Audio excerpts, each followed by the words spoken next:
Hello dear traders and welcome to AMarkets. My name is Alex and now we're going to discuss the situation on the financial markets. First one is EURUSD. EURUSD pair is up as the US dollar lags the soaring US yield environment and despite markets pricing in the Federal Reserve terminal rate of around 5%. Risk sentiment has been fickle this week, playing into the hands of the Euro bulls at time of risk on. Earnings season and UK politics have been a drive in that regard, but the focus will now turn to the central banks again, which is the US dollar's playing field, casting a dark cloud over stocks and high beta currencies, such as euro for the week ahead.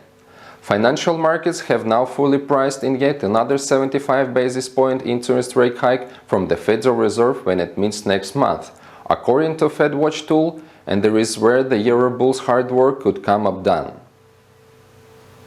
Next one is USD Canadian.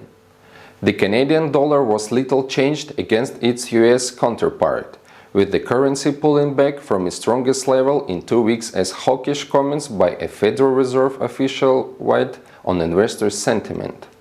Dollar climbed as Federal Reserve Bank of Philadelphia President Patrick Hocker added to concerns about the Fed hiking rates, aggressively and potentially tightening the economy into recession.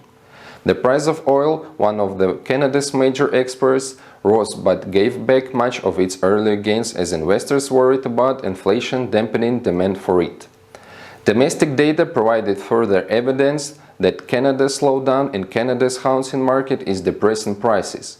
Moving on, risk catalysts will be important to watch for fresh impulse ahead of Canada's retail sales for August, which in turn could weigh on the USD Canadian dollar prices if other things remain positive to the loonie buyers. And the last one is gold. Gold price remains on the back foot around 1,625, greens lower of late as the metal traders seek fresh clues during Friday's sluggish session. Even so, fears of recession and firmer yields keep the bears hopeful around the early low. The market's pessimism could be learned from the multi-year high US Treasury bond yields, as the benchmark 10-year coupons refreshed 14-year hike the previous day. Underlying the fears of recession are the mostly firmer US data and hawkish Fed speak. Recently, Federal Reserve mentioned that ongoing rate increases will be required.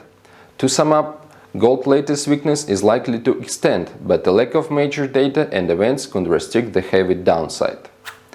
These are the main trading ideas for upcoming day. Thank you for your attention and don't forget to subscribe to our YouTube channel.